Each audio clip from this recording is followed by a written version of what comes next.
Hey everyone, welcome back to my channel. Today I'm going to be going over my 2023 anticipated releases. I was looking on my Goodreads TBR and I noticed that I had a ton of 2023 anticipated releases on my list. So this video I'm going to do in two parts. Today is going to be part one, which will be covering all the 2023 new releases from January through May. And I know a lot of people are doing, you know, all the monthly new releases, but I'm just going to do a part one and a part two of new releases for the entire year. But yeah, I have a ton and I needed to do this in two parts because we would be here for forever and a day trying to get through it all. So let's jump right into these 2023 new releases from January until May. The January releases that I want to get to: The Endless Song by Joshua Philip Johnson. Okay, now this is book 2 to the Forever Sea. I don't know if this is supposed to be a trilogy. Let me check. So far there's only 2 books. I'm not sure if this is a trilogy or not. I have not read the Forever Sea book 1 yet. So I obviously plan on reading book 1, The Forever Sea, and then jumping right into this one. The premise, basically, it says, the second book in this environmental epic fantasy series delves into the mysteries of a world where ships are kept afloat by magical hearth fires that sail on an endless sea of grass sea. Now, I have heard that this is a more slow paced read because of the details of the environment and how things work in this world with the ships. I also heard even though it's slower paced, it is really good. It's really written well and in a detailed, descriptive way. So that is why I want to get to The Forever Sea and book 2, The Endless Song. Next up is Emily Wilde's Encyclopedia of Fairies by Heather Fawcett. I am not a big reader for fae or fairies, okay? The only reason I have this on my list is because I heard that it's a different take on it. So in this, we are following a professor at Cambridge, Emily Wilde. She is good at many things. She's an expert at the study of fairies, which is intriguing. How does that work? She is a genius scholar and a meticulous researcher who is writing the world's first encyclopedia of fairy lore. She's uncovering secrets of the hidden ones lurking in the shadowy forest outside of this town. This has kind of like a dark academia element to it, which is why it intrigues me. This can be hit or miss for me. I just want to see what my opinion is on it. The Night Travelers by Armando Lucas Correa. Armando. I'm a nerd. This one is historical fiction, I believe. We're following 4 generations of women who experience love, loss, war, and hope from the rise of Nazism to the Cuban Revolution and finally the fall of the Berlin Wall. In Berlin, 1931, then again in Havana, 1958, back to Berlin in 1988. Separated by time but united by sacrifice, 4 women embark on journeys of self-discovery and find themselves to be living testaments to the power of motherly love. This one I really hope I love because I am just really drawn in to the whole idea of following a generation. I think about this all the time, and I don't know if you have ever thought of this as well, but people will think often about what we inherit from our ancestors physically. You know, what is hereditary on a physical level, physical traits, physical characteristics, but think about everything that we inherit from our ancestors on an emotional level. Emotions, memories, phobias. We inherit those things too. people just focus on the physical level without thinking about everything else that makes us up as a human being. If you were given the opportunity to go back in time to see your ancestors, pick a year. You know, we can go back 4, 5, 6, 7, 8, 9, 10 generations. If you had the ability to see what each of your ancestors went through, their emotions, their mental stability, the trauma that they went through, how they handled things, what they suffered with, their trials, their joys, what they had an affinity for, and how it trickled, how some things trickled down and how some things only went to you and not went to anyone else but just to you, and how you could see yourself in each of your ancestors in that generation. That would just blow my mind. I think that would change, that would just change your life. Think about how that would affect your life. Really, it really does intrigue me to find stories, and I want to read more stories that have this generational aspect to it. So I really have high hopes for this one. I really want to get to this one. And the last 2023 January release that I want to get to would be The Maid by Nita Prose. This has mixed opinions on it. We're following our main character. Her name is Molly Gray. She is considered neurodivergent. She doesn't really pick up on social cues. It's hard for her to interact with people, I believe. Her gran used to interpret the world for her, codifying it into simple rules that Molly could live by. So that's kind of her personal struggle. Her grandmother died. She's navigating life by herself now. She doesn't have family. She is a maid at the Regency Grand Hotel. Her life is upended when she enters the suite of the infamous and wealthy Charles Black, only to find it in a state of disarray and Mr. Black himself dead in his bed. Okay, so we have a murder mystery going on. It says it's a clue-like locked room mystery and a heartwarming journey of the spirit. The maid explores what it means to be the same as everyone else and yet entirely different, and reveals that all mysteries can be solved through connections to the human heart. So this sounds like it's a murder mystery, but yet it's supposed to be heartwarming at the same time. I don't think I've ever read one of those. I kind of now need to see my opinion on how well this is executed and what that looks like. All right, so now we're jumping right into the February 2023 releases. There's 8 in total. First up is Daughter of Eden, Eve's Story by Jill Eileen Smith.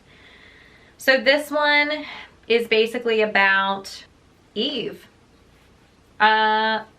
Obviously. Duh. So this would be Christian fiction, biblical fiction, Christian fiction.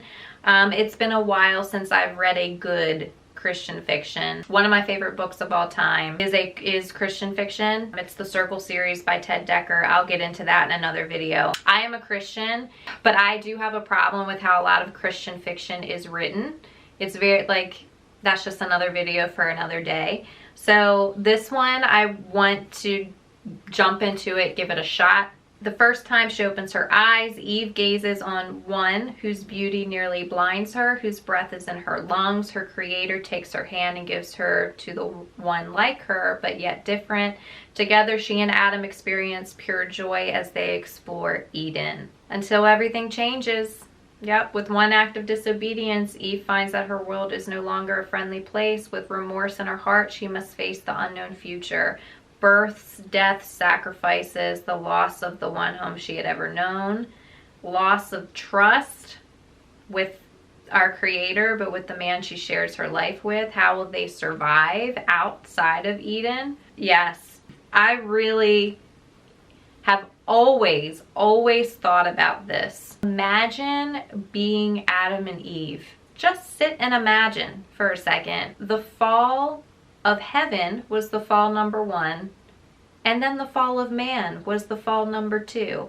It was supposed to be like heaven on earth, and now imagine sin, death, destruction, everything, perfection now fading. You have sickness, illness, death is happening now. you are experiencing anger and mistrust and murder. Like, you're experiencing sin for the first time. How horrific. Like, that's a horror movie. Really think about everything that had taken place. That's a horror movie. That's horrific. And I always wondered if someone could make that into a movie. I mean, how would you actually be able to capture it? Seriously, how would we even be able to I don't think we could. I don't think we literally could capture that. Just think about heaven in general, just like the colors that existed and that we can't see and don't exist here anymore, but did. And just think of it fading. Like, you don't have access to that anymore in this plane, in this world. We don't have access or understanding of that anymore because everything is now faded. We can only experience things on a very faded, muted level. And I think we all know if you experience something and it's amazing and perfect and it's taken away, and you will spend the rest of your life comparing everything else to that, nothing would ever compare. Those feelings associated with just that alone, not even counting everything else on top of it. To read a story where an author is trying to touch upon those things, the attempt of that, I salute anyone who tries to even attempt to capture that. So I want to give it a shot and see how well this author tried at attempting to executing that story. Next up for February would be The Weight of Air by Kimberly Duffy. So this is a historical fiction set in the early 1900s. We are following our main character, Mabel. She is Europe's strongest woman, has performed beside her father in the Monzo Brothers circus her entire life. So this is a circus story. I love that. And I actually want to read more circus stories, so yes. Her father unexpectedly dies. She loses everything she's ever known and has to set off with one of the acrobats for America in hope of finding the mother she just discovered is still alive. We then jump into another character's perspective. Isabella Moreau, the nation's most feted aerialist, has given everything to the circus, but age and injury now threaten her security. She has to make a choice. The meaning of strength takes center stage as the lives of 3 circus performers become entangled beneath the glittering lights of flying trapeze of Madison Square Garden. Okay, so it clearly ends up in New York. So we have a circus story, historical fiction circus story in the early 1900s from Europe to America, following 3 circus performers. I kind of have the feeling it's going to hit me in the heart, and I'm here for it. Okay, next up we have another historical fiction, Codename Sapphire by Pam Janoff. Now, this one is set in 1942. It says a woman must rescue her cousin's family from a train bound for Auschwitz in this riveting tale of bravery and resistance. Our main character, Hannah Martell, she has narrowly escaped Nazi Germany after her fiance was killed. Ship bound for America is turned away at port. She has nowhere to go but to her cousin's, who lives with her family in Brussels. No safe way to leave. She must return to the dangerous underground work she thought she had left behind. She joins the Sapphire line, a secret resistance network. But this is of course inspired by the true stories of all the women that were involved in this. When I am in the mood for historical fiction, particularly World War II, I will jump into this one. Okay, next up I have Nocturne by Alyssa Wees. This one's going to be a tough one. I'm going to have to be in the mood to go through the grimness of this. It's kind of like, it's like grimdark in a way. Said it's more like a haunting, lyrical, unconventional, like Beauty and the Beast retelling set in 1930s Chicago. We're following a ballerina growing up in Chicago's Little Sicily in the years following the Great War. She's going through the Great Depression. She's orphaned. The ballet becomes her home. She becomes like the prima ballerina for this company, this big company. She attracts the attention of the enigmatic Master La Rosa as her personal patron. Like, who is he? What does he want from her? Beauty and darkness, true friendship. Like, these are this kind of the gist of the story. I'm excited to pick this one up. I'm gonna have to be in the mood for this one though. The next one is Cursed Cocktails by S.L. Rowland. For this one, I have heard this is considered cozy fantasy, and I have not read any cozy fantasy, so the premise of this intrigues me. Let me just read a little bit of it. After 20 years defending the frozen north against some of the most dangerous threats in the Nine Kingdoms, Roran Bloodbane has finally earned his retirement. While the blood mage's service to the realm may have ended, his burning veins and aching joints remain, and he soon learns that a warmer climate offers relief from his chronic pain and a chance at a fresh start. Warm, relaxing atmosphere of Eastbourne. The elf finds a new purpose and sense of belonging. He brings with him the skills and strength gained from a lifetime of defending the realm, along with his most prized possession, a book of drink recipes inherited from his father. Spilled cocktails may not carry the same weight as spilled blood, but opening a tavern brings a unique brand of challenges. Right off the bat, he's an elf. Our main character is an elf. I don't read enough about elves, so him being an elf is just, okay, that alone, I want this. I want this and need this in my life. And he's opening a tavern with his passed down tradition of book of drink recipes from his father. Like, what? Yes. I want this. Give me this. Gimme, gimme, gimme now. Next up for February is Nightbirds by Kate J. Armstrong. There are 4 girls that have unusual powers. The Nightbirds are Simpta's best kept secret. Teenage girls from the great houses with magic coursing through their veins. The Nightbirds have the unique ability to give their magic to others with a kiss.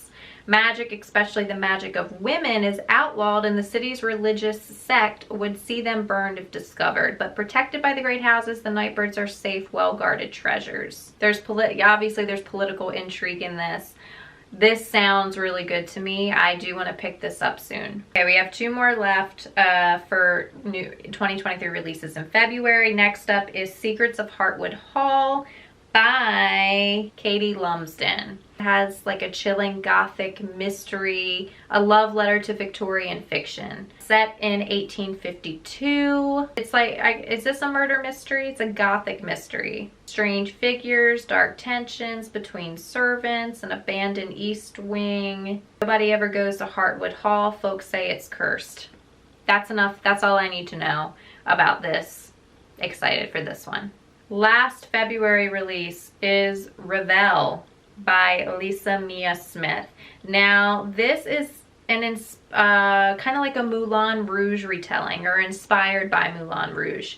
Set on an island in a magical version of Prohibition-era New York. It's a breathtaking YA standalone fantasy, magic and romance and mystery. On the island of Shouldnt, magic flows like bootleg champagne, and fantasies can be bought for the price of a gemstone. Revel is the star of her family's fantastical show.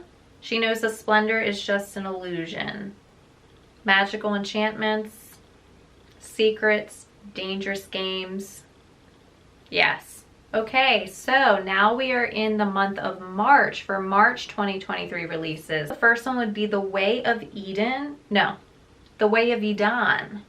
by Philip Chase. I heard about this one through several people in the Discords that I'm on, and I've heard many good things. I know this is like kingdoms, I guess political intrigue, kingdom wars. There are elves in this, which is the only reason I want to read this, is because of the elves. I don't get enough of elves. I don't read enough about elves. The Bookish Chaz, he did an amazing review of this book, and it was based on his review that I added this to my list, and the reason I want to read this is because of him, so I will get to this one. Next up is The Protege by Jody Gurman. I think it's pronounced Gurman. This is supposed to be more of like a psychological suspense thriller, I believe. We're following an anthropology professor and forensics expert at a university. And I think we're following one of her students as well. They become rivals, incidents happen, people are dying, murder mystery, suspense. That's this one. Next up would be Renia by Carl Forshaw. So in the halls of Ven are the seat of both knowledge and power in the great continent of Luna Ruinam. These fantasy names, I'm telling you.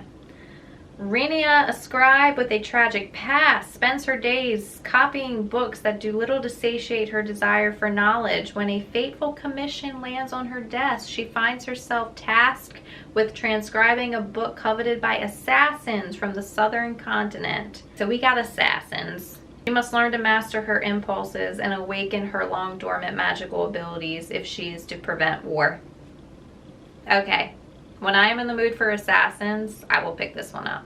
Next would be The God of Endings by Jacqueline Holland. Now, I believe this is kind of historical fantasy. Our main character is a lonely artist who heads an elite fine art school for children in upstate New York. So I guess it's like magical realism as well. Her beauty masks the dark truth of her life. She has endured centuries of turmoil and heartache in the wake of her grandfather's long ago decision to make her immortal like himself. Okay, now in 1984. Colette finds her life upended by the arrival of a gifted child from a troubled home, the return of a stalking presence from her past, and a mysteriously growing hunger. This brilliant prose, exploration of the human condition and all its complexity. Okay, I can get down with this one. Greymist Fair by Francesca Zappia. This is like a thriller fantasy, gothic, dark happenings surrounding a town. I like that premise. Automatically I like that premise. This is a suspenseful and inventive murder mystery inspired by the lesser known fairy tales of the Brothers Grimm. Two roads lead into a dark forest and they meet at Greymist Fair, the village hidden in the trees, a place kept alive by the families that never leave. That's all I need to know. That's like chills and goosebumps and magical. Yes, this, I may pick this up soon. I want to get to this soon. All right, next is Lone Women by Victor Lavelle. Lavale. I have hyped this one up. I've seen other people read this and there's kind of mixed feelings about it. I have hyped this one up a lot because this is like historical fiction, thriller, horror, fantasy mashup of genres here. Blue skies, empty land, and enough room to hide away a horrifying secret. Or is there? Discover a haunting new vision of the American West. We're following our main character Adelaide. She is carrying an enormous steamer trunk with her wherever she goes. It is locked at all times because when the trunk opens, people around her start to disappear. And the year is 1915 and Adelaide is in trouble. That's all I needed to know. I have never been so intrigued by a steamer trunk before. I want to know what is happening. What is happening? And I will be getting to this in July, actually. I'm going to be putting this towards a prompt for the readathon. Okay, next up would be Midnight Strikes by Zeba Shanaz. Now, this one is a fantasy debut. This is a time loopy one. A girl who must work with a roguish prince to stop an attack on the royal family and escape a nightmarish curse that forces them to relive the same night again and again and again. Yeah, that sounds awful. How are they going to stop this? And the last book for the month of March would be the Medici Manuscript by C.J. Archer. Now, this is book number 2 in the Glass Library series. I read book 1, I think at the beginning of the year, maybe at the end of last year, and I did enjoy it. I thought it was going to be more fantasy, but it ended up being more historical fiction fantasy. Yeah, like fantasy is kind of on a back burner side plot type thing, and it's more historical based. One book can change your life. Finding an old manuscript in the attic has always been a fantasy of Sylvia's. She just never expected the fantasy to come true or for it to lead her to answers about her mysterious family. The silver clasps binding the pages contain rare magic, the same magic that might run through her veins. To discover a link to her ancestors means understanding the book itself, but it's written in a code that proves difficult to crack. The only thing she knows for certain is that it was once owned by the Medicis. Pretty sure that's how you pronounce it. The powerful family that controlled Renaissance Florence. I remember reading book 1 and the premise made it sound like it was more magical and fantasy, but it was really just talking about it, and like her ancestry line is supposed to have this fantastical magic ability. I enjoyed it even though it wasn't exactly what I thought or what I wanted. I still enjoyed it. I just have to switch gears and go into a more historical setting in my mind, and then understand that fantasy is more talked about than it is actually physically happening. Just go in knowing that it's fantasy is not taking the front seat of the storyline. Okay, so we are finished with March and we are moving on to the April releases. So for April releases, there are a ton on my list. There are a ton. So here we go, jumping into April. A Woman of the Sword by Anna Smith Spark. I have not seen this come across anyone's radar. I came across this on Goodreads and I read this, and I just read the synopsis and I saw the cover and I was like, yes, color me intrigued, please. And it's like woman strength, woman warrior. I love it. A Woman of the Sword is an epic fantasy seen through the eyes of an ordinary woman. By day is a daughter, a wife, a mother, and a great warrior born to fight. Her sword is hungry for killing. Her right hand is red with blood. War is very much a woman's business. But war is not kind to women, and war is not kind to mothers and their sons. Yes, honey. Yes, please. Yes. Next up is Ascension by Nicholas Binge. So this one seems more like it's a sci-fi thriller situation going on. Here's the premise. A mind-bending speculative thriller in which the sudden appearance of a mountain in the middle of the Pacific Ocean leads a group of scientists to a series of jaw-dropping revelations that challenge the notion of what it means to be human. An enormous snow-covered mountain has appeared in the Pacific Ocean. No one knows when exactly it showed up, precisely how big it might be, or how to explain its existence. Scientists, I guess this is our main C, Harold, he's a scientist of mysterious phenomena. I guess they exist. Contacted by a shadowy organization to help investigate. No idea what he is getting into as he and his team set out for the mountain. Okay. I am intrigued by this 100%. Next one that I am interested in is Only the Beautiful by Suzanne Meisner. This one seems like it's a historical fiction that is surrounding, it's set in California in 1938. Our main character, a young girl, she's 16, Roseanne, she loses her parents in an accident. She's taken in by the owners of this vineyard.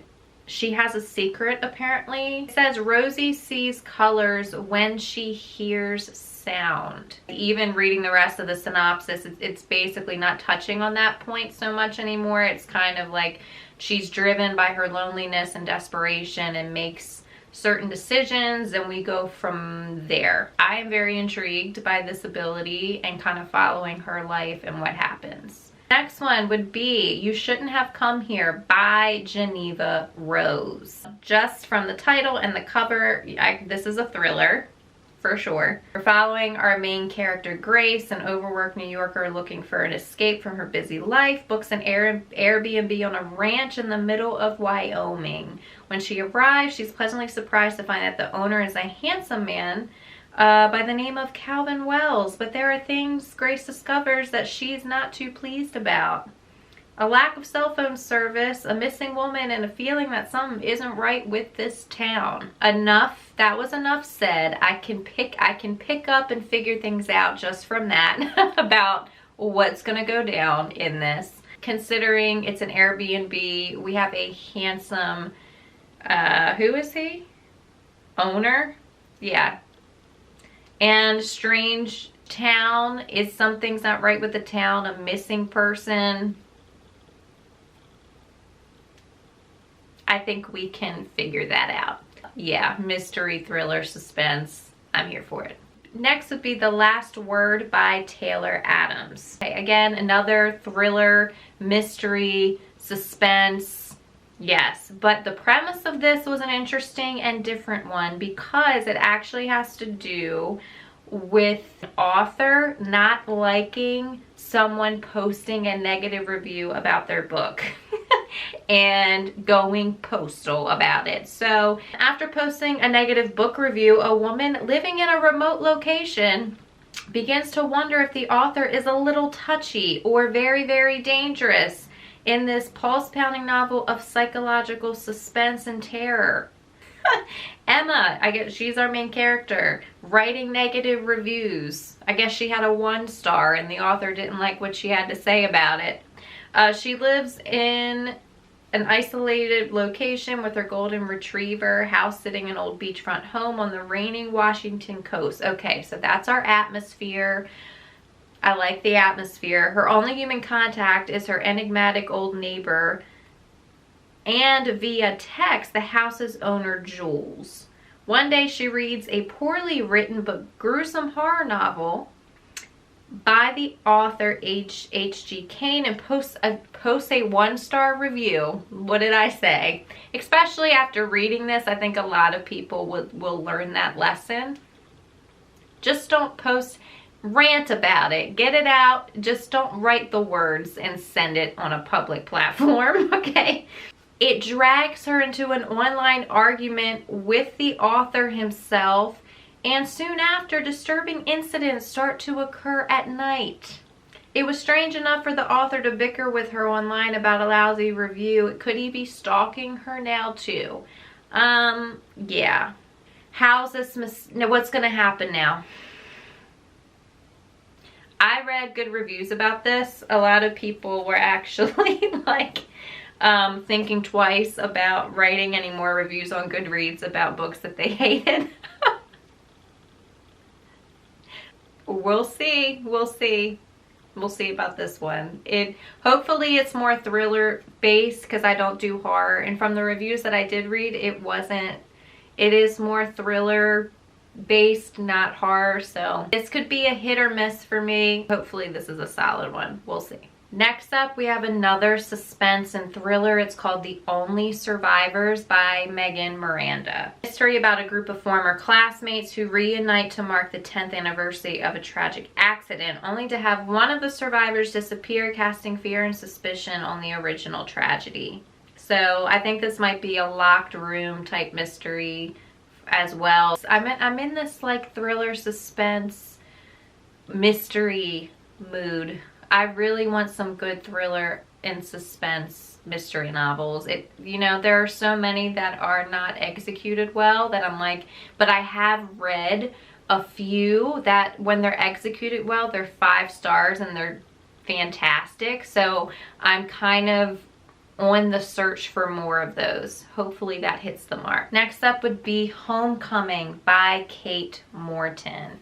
This is a murder mystery suspense story that is set in 1959. At the end of a scorching hot day beside a creek on the grounds of the Grand and mysterious mansion, a local delivery man makes a terrible discovery. A police investigation is called and the small town of Tambilla becomes embroiled in one of the most shocking and perplexing murder cases in the history of South Australia. Then we fast forward to 60 years later. Jess is a journalist in search of a story.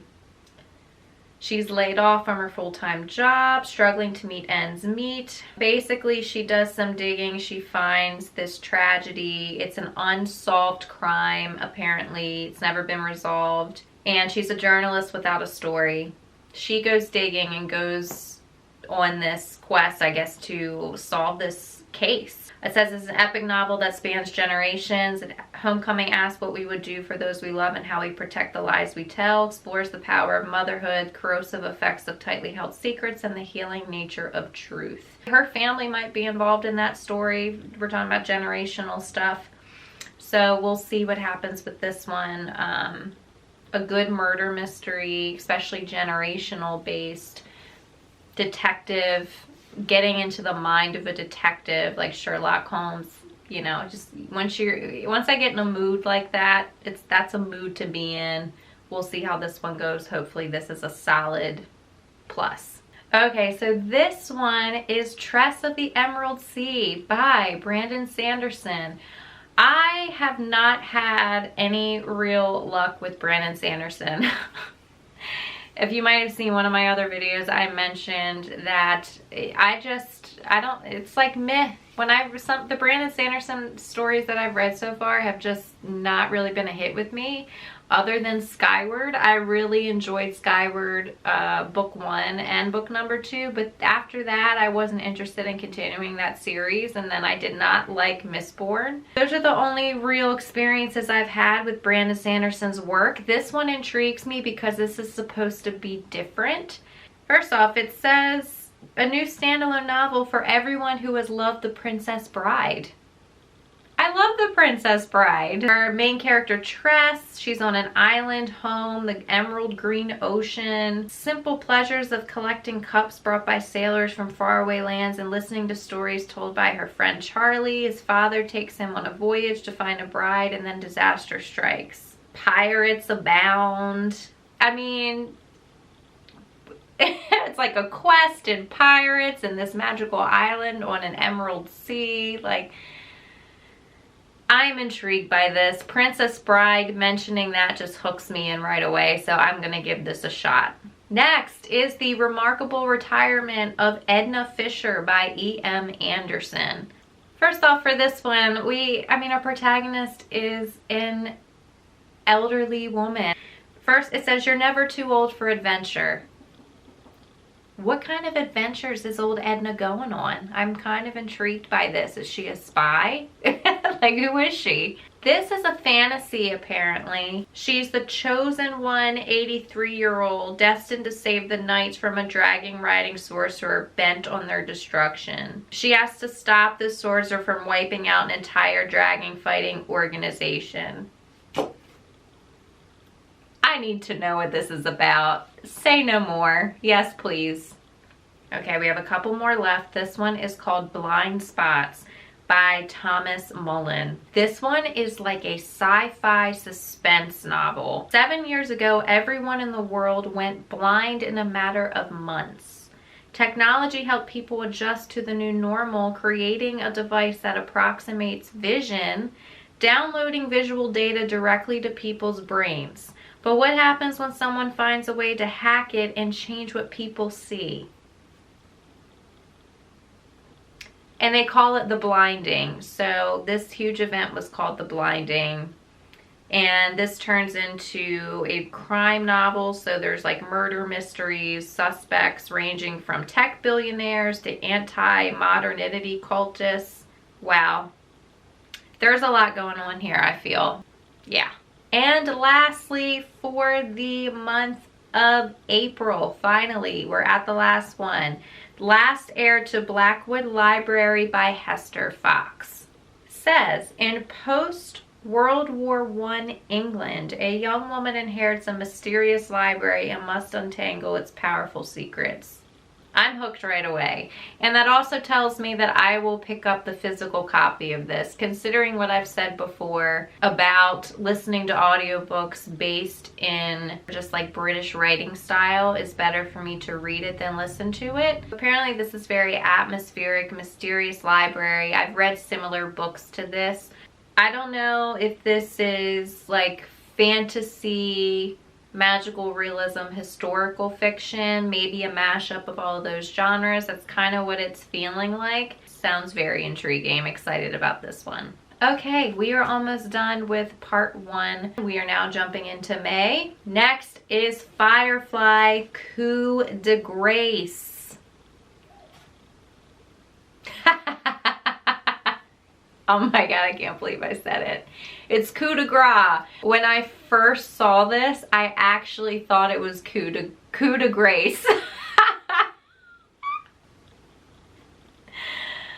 Yes, y'all. Yes. Cuda Grace, Cuda Grace. No, honey, this is Cuda Grace. This is what I have never seen Cuda Grace written before. I've heard it, never seen it written before. This is what it looks like. Yeah, I mean, if you're French, you can totally give me an eye roll.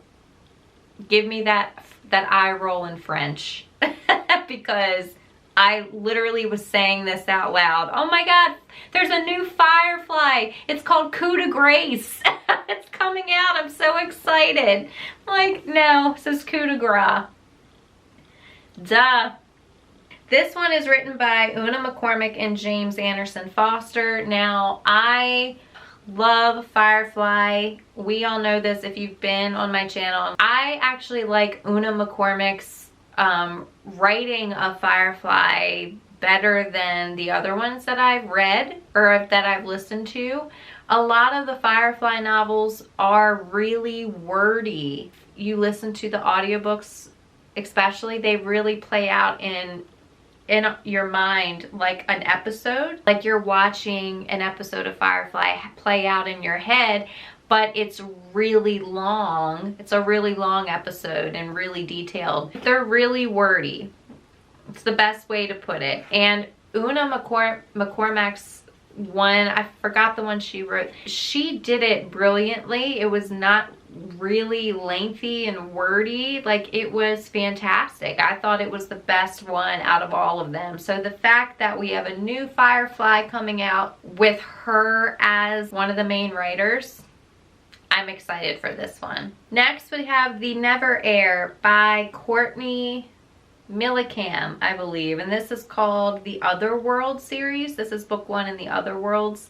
This sounds like it's this fantasy, a retelling of Peter Pan. It says Charles Toodles Tulane risked everything to break the spell binding the lost boys to Pan and escape Neverland. Now 17 and living in 1923 London, Charles's freedom from the land of fairy has never felt better, but even the noblest of actions have consequences. Neverland demands a leader, and without one, chaos spills into the mortal world. I am curious about this and how this turns out. There's a lot going on. I'm not going to read any more of the synopsis, but just looking in this, it's like, wow, there's a lot happening. We'll see. Next up would be Nigeria Jones by this author here. I don't want to mispronounce the name. This is another genre that I'm going out of my comfort zone for. I'm actually going to try this for the month of July to fulfill one of the prompts for my readathon that I'm co-hosting. I mean, the first sentence says warrior princess. I mean, that hooks me in right away. Warrior princess, yes. So that's what Nigeria's father calls her. He's raised her as part of the Movement, a black separatist group based in Philadelphia. Nigeria is homeschooled and vegan and participates in traditional rituals that connect her and other kids from the group to their ancestors. But when her mother, the perfect matriarch to their movement, disappears, Nigeria's world is upended. She finds herself taking care of her baby brother and stepping into a role she doesn't want, and her mother had secrets. Wish for a different life for her children, which includes sending her daughter to a private Quaker school outside of their strict group.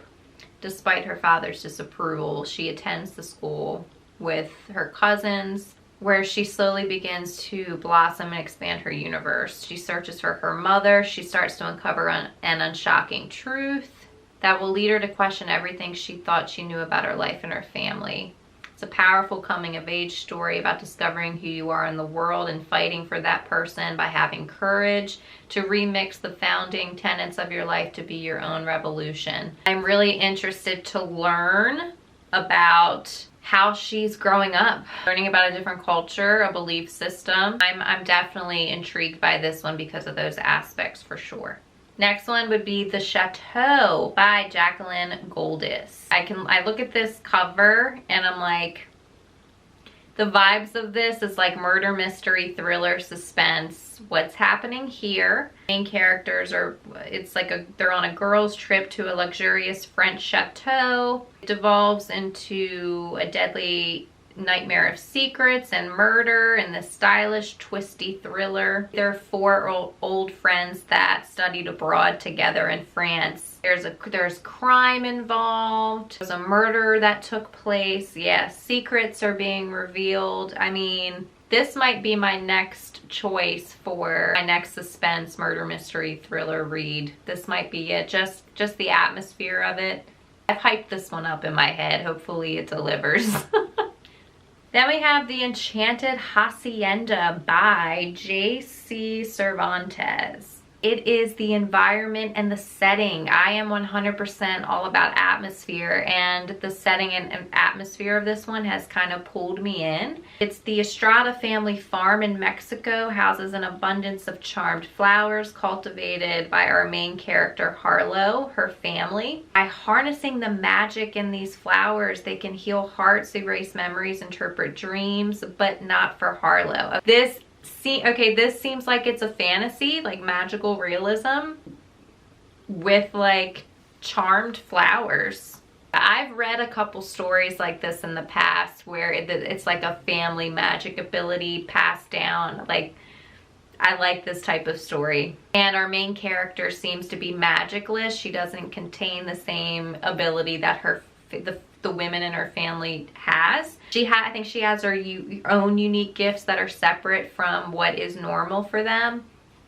I'm very intrigued by this one. Next is The Secret Book of Flora Lee, or Leah, I'm not sure you pronounce the end of that, by Patty Henry. This is historical fiction. When a woman discovers a rare book that has connections to her past, long-held secrets about her missing sister and their childhood spent in the English countryside during World War II are revealed. War-torn London of 1939, following our main character Hazel and another character named Flora. We're going between the two, and then it jumps to 20 years later. We're going like through past and present in this time frame. Once I'm in the mood for historical fiction, this seems like it would be a good one. Seems like when it comes to historical fiction, I do read and am interested in a lot of World War II era, which always gets me in the feels. It gets my heart. It really just, yeah. Okay, we're almost done. I have a couple more. The next one up would be The Book That Wouldn't Burn by Mark Lawrence. This is book number 1 in the library trilogy. So we have a book about books. Love that. Who doesn't love that? I think we all love that. It says, a boy has lived his whole life trapped within a vast library, older than empires and larger than cities. Can we just pause and take a moment to imagine that? What? A library larger than cities? A girl has spent hers in a tiny settlement out on the dust where nightmares stalk and no one goes. The world has never even noticed them. That's about to change. Their stories spiral around each other across worlds and time. This is a tale of truth and lies and hearts and the blurring of one into another, a journey on which knowledge erodes certainty and on which, though the pen may be mightier than the sword, blood will be spilled and cities burned. Yes. Say no more. Okay, the last book for the month of May, Malignant Seven by Sebastian de Castell. This is my introduction to Sebastian de Castell. I have not read anything else by him, and when I read this premise of this, I was like, I want this to be, if I'm gonna read anything by him, I want this to be it. This is the one. I mean, just listen to this. Picture a wizard. Go ahead, close your eyes. There he is, see? Skinny old guy with a long straggly beard. No doubt he's wearing iridescent silk robes that couldn't protect his frail body from a light breeze. The hat's a must too, right? Big floppy thing covered in esoteric symbols that would instantly show every other mage where this one gets his magic.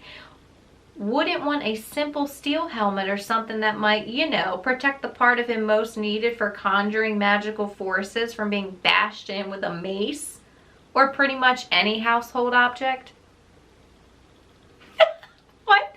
This is, now open your eyes and let me show you what a real war mage looks like. But you're probably not gonna like it because we're violent, angry, dangerously broken people who sell our skills to the highest bidder and be damned to any moral or ethical considerations. Yes, I want this in my hands immediately. Gimme, gimme, gimme, gimme, gimme. Gimme now. Whew. I have been talking way too much at this point. That wraps up part 1 of my 2023 anticipated releases that I want to get to from January through May. I'm going to be coming out with part 2, which goes through till the end of the year, so stay tuned for that. Thank you so much for watching this video. If you liked it, give me that thumbs up, hit the subscribe button so you know every single time that I upload a new video. And as always, happy reading, and I will see you in the next video. Cheers!